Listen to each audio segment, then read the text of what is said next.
Hey folks, Matt from Art of the Image here, back with part 3 of our 3-part series on Canon 550D, Canon 60D, how to make the images, the photos, the video out of those cameras look like it came from a Canon 5D Mark II.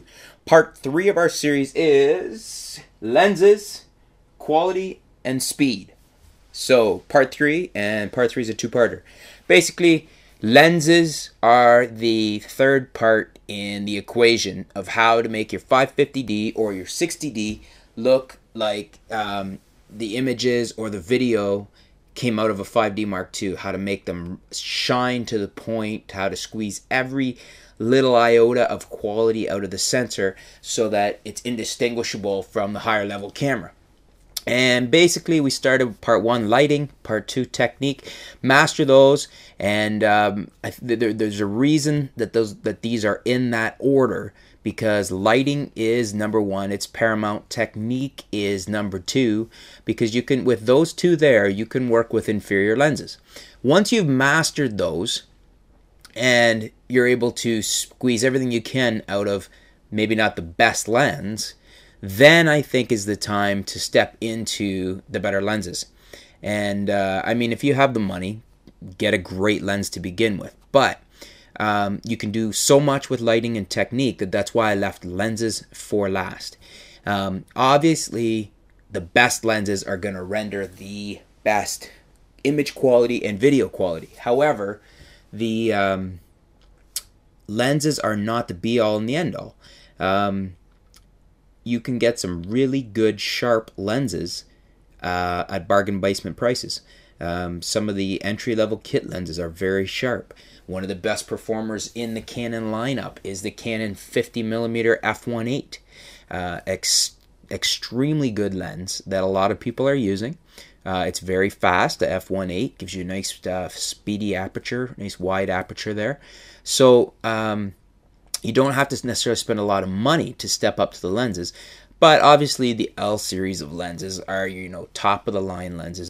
So if you want to get into squeezing the utmost maximum quality out of your sensor, then obviously lens quality is another factor to look at. The lens quality, especially of the L series, is very, very good. So you can't really go wrong with much of the L series of the lenses.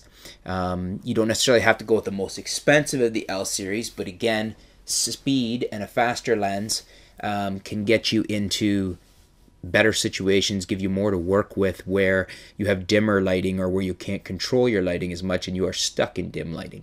The other thing with a fast lens is that it gives you the ability to blow out your background, to separate your subject from your background, because you can make your background out of focus.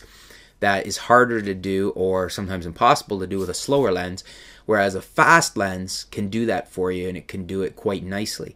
So the quality of your lenses is a big thing. So you want to make sure that your lens quality, mostly what we're talking about here then is sharpness, your MTF, your resolution ability, your vignetting, your chromatic aberration, any of the characteristics that impact the quality of the image or the video. So you want to make sure you're getting the best you can there. And then speed is the secondary thing on lenses. You want to get as fast a lens as possible, because for the times that you need to get a nice bokeh or blown out background, separate your subject from your background by making your background out of focus, that's when you're going to really want a really fast lens, such as the Canon 50mm f1.8. That's probably your best lens to start with, because it's probably the least expensive and the best performing out of all of them. Despite its price, it's still probably one of the best lenses in the Canon lineup. Next, you want to look at probably f2.8 zooms, or you could go with the primes.